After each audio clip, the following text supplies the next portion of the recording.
Bonjour à tous, aujourd'hui je vais vous faire une vidéo sur la planète Vénus. Voilà, la planète Vénus ça représente plutôt la femme intérieure. Donc voilà, là on a fait le tour entre le Soleil, l'homme intérieur, la Lune, la femme intérieure, Mercure, l'enfant intérieur, Mars, l'homme intérieur, et Vénus, donc la femme intérieure.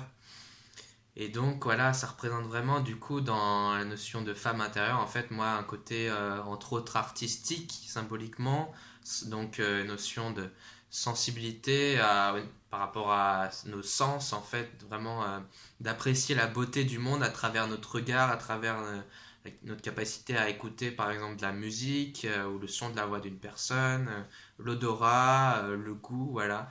C'est vraiment la planète qui est vraiment reliée à nos cinq sens et en fait, c'est pour ça, c'est vraiment relié à nos goûts, en fait. C'est-à-dire nos goûts alimentaires, nos goûts en termes d'activité. C'est vraiment qu'est-ce qu'on aime, mais vraiment à un niveau assez concret, disons. C'est aussi les relations amoureuses, qu'est-ce qui va nous attirer peut-être plus physiquement, ou aussi en fonction du signe où la planète Vénus est, c'est vraiment le type de personne qui va nous attirer. Et par exemple, pour les hommes, symboliquement, la Vénus, ça peut représenter un peu le type de femme qu'on va attirer en tant qu'homme. Et de la même façon, pour les femmes, Mars, ça va représenter plutôt le type d'homme qu'elles cherchent à attirer, mais en même temps l'homme intérieur qu'elles ont en elles. Comme nous, les hommes, Vénus, ça représente comme la femme intérieure qu'on cherche à l'extérieur, mais qu'en même temps, elle est en nous, puisque en fait, tout est en nous. Au fond, toutes les planètes, elles sont en nous, mais en même temps, on vit dans un jeu un peu de dualité qui fait qu'on va chercher à l'extérieur des choses pour se rendre compte finalement elles sont à l'intérieur de nous. C'est ça le jeu de la séparation dans la matière. Voilà, il y aurait tout un sujet à faire là-dessus, je vais pas m'étaler.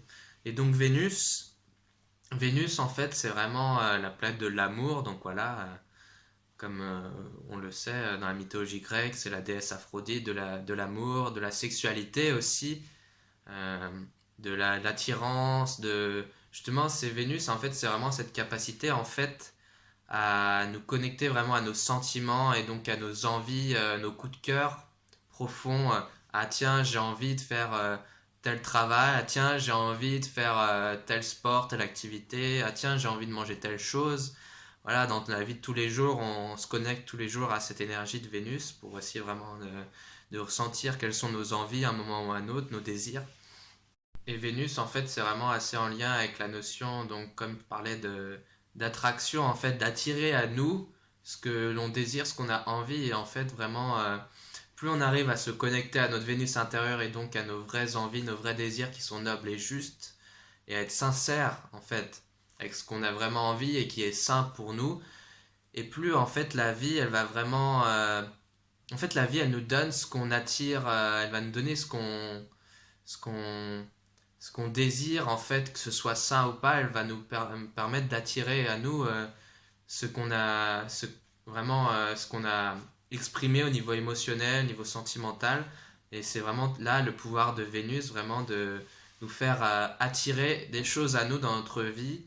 Euh, c'est pour ça que c'est vraiment important d'être au clair et d'être au clair avec nos désirs, nos envies et et que ces envies donc soient vraiment des envies nobles et saines et vraiment nos véritables envies afin vraiment d'attirer ça dans notre vie et pas d'attirer des désirs, d'attirer des mauvaises personnes, d'attirer des mauvaises situations, voilà, de se retrouver au mauvais endroit, dans un truc qui nous plaît pas, voilà. C'est vraiment ça l'énergie de Vénus.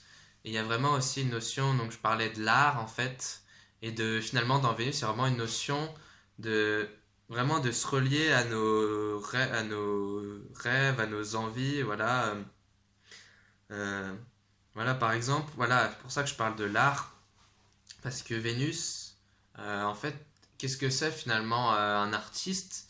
C'est quelqu'un, en fait, il a des idées, il a des images en tête, par exemple, un peintre a des images en tête, et en fait, il va faire en sorte de projeter ces images à travers une peinture, à travers, alors, en utilisant des couleurs, un pinceau, il va vraiment mettre en forme cette image qu'il a dans la tête, et donc vraiment une notion, voilà, on a tous nos idéaux, voilà, des idéaux, des choses qu'on veut mettre en place dans la réalité. Et justement, Vénus, elle va nous aider vraiment à aller nous relier à ça et à projeter ça à l'extérieur et après, en fait, du coup, à voir, voilà, à voir la beauté de, de ce qu'on a créé. Voilà, je parle là de la peinture, mais c'est aussi valable pour des paroles en fait.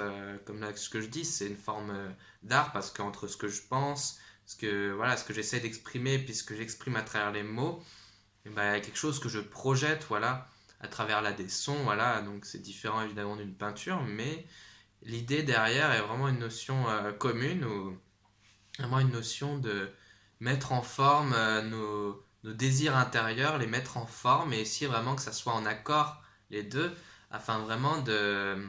Et c'est pour ça que finalement on projette à l'extérieur des choses afin de vraiment voir, voilà, de voir en réaction, ok, comment est-ce que je trouve, qu'est-ce que je pense de ce que j'ai projeté à l'extérieur, comme un peintre, voilà, je reprends le peintre.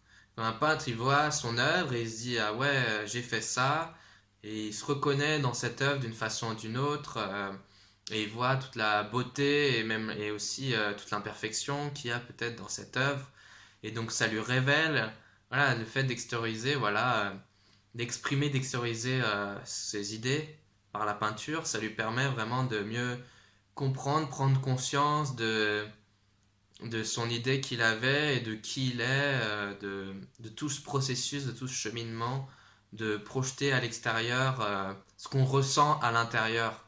Voilà, voilà. Merci d'avoir regardé cette vidéo, j'espère qu'elle vous aura inspiré.